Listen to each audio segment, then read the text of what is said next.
ગુજરાત 18 જ્યોત ન્યૂઝમાં આપનું સ્વાગત છે। હાહાકાર મચાવી રહેલો ચાંદીપુરા વાયરસ વડોદરામાં પહોંચ્યો। શહેરના ભાયલી વિસ્તારમાં એક શંકાસ્પદ કેસ સામે આવ્યો। બાળકને ગોત્રી સરકારી હોસ્પિટલમાં આપવામાં આવી રહી છે સારવાર। હોસ્પિટલ દ્વારા લોહીના નમૂના લઈ ગાંધીનગર ખાતે તપાસ માટે મોકલાયા।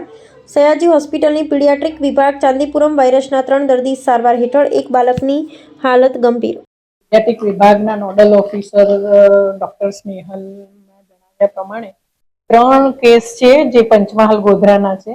ત્રણેયના કેસ રિપોર્ટ ચાંદીપુરમનો વાયરસ નેગેટિવ આવ્યું છે। એમાંથી એક વરુણ કરીને છોકરો છે, એ થોડો 3.5 યર, એ વેન્ટિલેટર પર છે। બાકી 2 જે છે એ વોર્ડમાં છે અને તબિયત સારી છે। ટ્રીટમેન્ટ એકોર્ડિંગ ટુ જે એની પ્રોટોકોલ છે, એ પીડિયાટ્રિક વિભાગના પ્રોટોકોલ પ્રમાણે એની ટ્રીટમેન્ટ ચાલી રહી છે। એને વેન્ટિલેટર પર મૂકવામાં આવ્યું છે।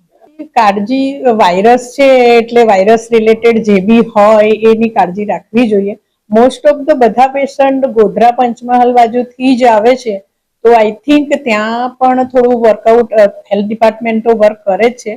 ત્યાંનું જે બી પ્રિવેન્શન માટે જે બી કરવાનું હોય એ ત્યાં લેવલ પર કરવું જોઈએ।